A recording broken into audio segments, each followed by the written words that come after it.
Ipapasilip ko lang uli sa inyo to ngayon. Ibang klaseng splash proof naman ang ginamit ko sa kanya. So ayan ang performance ng apoy natin.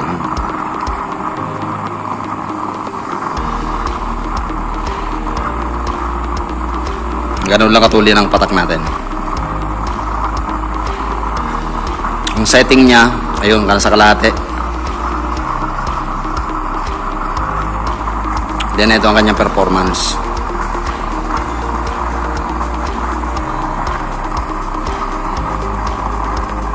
Blurred.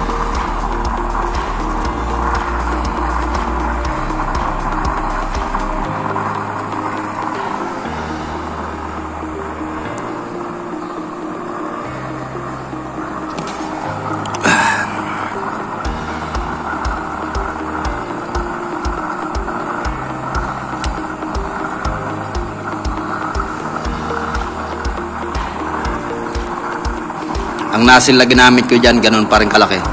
Yun yung ano na yun, yung end cap lang ang ginamit ko na pinaka-nozzle niya. Ganyan lang kataas. Then yung ating chamber ay 4 and 1/2 inches ang kanyang diameter.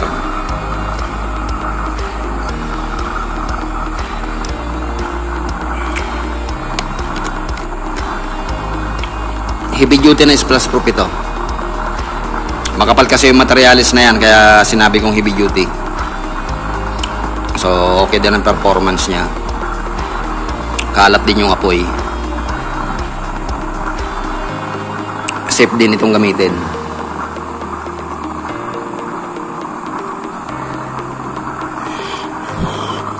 Subukan nating patakan ng tubig. Ayan o. Ayan yung tubig natin. Nakikita nyo? Napaka-safe din niyang gamitin. Bali wala yung tubig natin. Hindi niya iniinda yung apoy. Splash proof din to. Ayan, napakarami ko nang binubuhos. Walang ka-reaction yung apoy natin. Pinasisiritan ko na talaga. Ayan. Walang ka-reaction yung apoy natin sa ating sa tubig na binubuhos natin. Talagang stable na stable siya. Maski patakan pa natin ang patakan niya. Ayan, ano na yung kamay ko, nakatutok na sa kanya. Bali wala yung tubig. Walang chance na pumasok ang tubig dyan. Ang ating splash proof, ang ginawa kong splash proof na yan ay double ano yan. I mean, mamaya babalik ta rin ko, ipapakita ko yung splash proof. Hirap mag-explain. Okay, so yan ay talagang effective na effective siya. Ayan o, napakarami na binubuhos natin. Hindi nagbabago yung ating apoy. Talagang splash proof na splash proof talaga siya. Okay, so yun yung ating bagong gawang splash proof ngayon. Medyo masalimuot nga lang gawin ito kasi heavy duty ito. Kaya ako sinabing heavy duty, medyo makakapal ito. Yung mga nauna ko, ganito lang kaninipis. Yun.